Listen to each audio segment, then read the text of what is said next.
Apat na solar panel na 585 watts. So, pwede naman gawing 6 yan para sa 3 kilowatt of grid na inverter po natin. So, meron po tayo dito 3 kilowatt, 24 volts. Tapos, ayan po yung mga breaker natin at saksakan.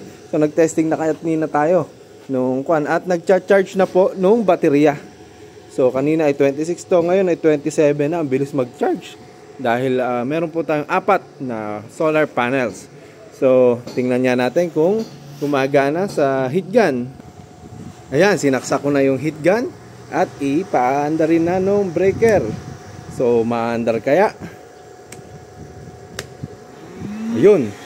So, heat gun po yan at kumukonsumo ng 2,000 watts. Pero, paano ba makikita sa settings?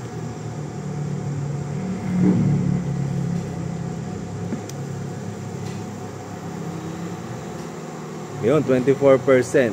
So, umaandar. Ayun, 560, pagka mahina. Pagka po tinaasan natin, kumonsumo siya ng 1.5 watts. So, kayang-kaya nung ating solar panel, 3 kilowatt of grid. So, hindi nakasaksak yan sa kuryente. Oh. So, inverter, baterya, solar panels.